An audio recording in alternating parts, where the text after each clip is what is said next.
আমি প্রথমে ধন্যবাদ জানাই রানাঘাট পুরে ব্লকের সমস্ত নেতৃত্ব অঞ্চল স্তরে যারা এসছে, অঞ্চল সভাপতি থেকে শুরু করে প্রধান জনপ্রতিনিধি বুথ স্তরে যারা এসছে সকলকে ধন্যবাদ জানাই। আজকের এই মিছিল যার নেতৃত্বে, যার আশীর্বাদে আমি আজকে রানাঘাট পুরে ব্লকে এত লোক সমাগম এবং জমায়েত করতে পেরেছি।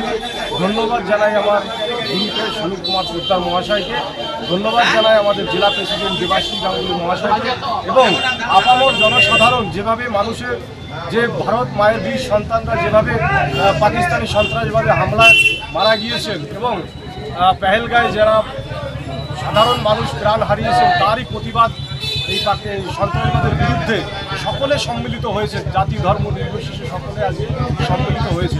আমি একটা কথা বলতে চাই যে বিজেপি যে ধর্ম নিয়ে রাজনীতি করে এটা খুব লজ্জাজনক।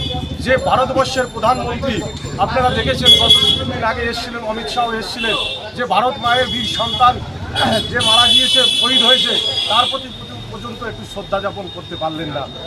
ধিক্কার জানাই এরকম নেতৃত্বকে, যে যারা যুদ্ধ নিয়ে রাজনীতি করে বা মানুষ মারা গেলে তাকে নিয়ে রাজনীতি করে। আমি সেই সব নেতৃত্ব, সেই সব পার্টি, সেই সব নেতাদেরকে ধিক্কার জানাই।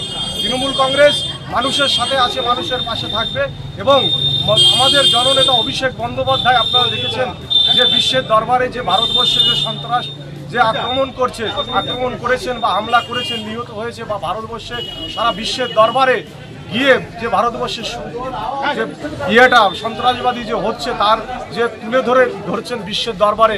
আমি ধন্যবাদ জানাই অভিষেক বন্দ্যোপাধ্যায়কে। তারই প্রতিফলন হিসেবে আজকে আমাদের দেশে ফিরছেন জননেতা অভিষেক বন্দ্যোপাধ্যায়।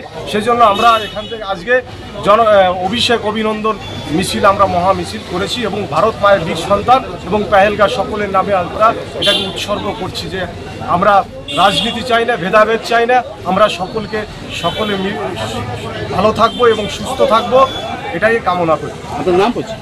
আমি রানাঘাট পুরে ব্লকের সভাপতি মনোজিৎ বিশ্বাস।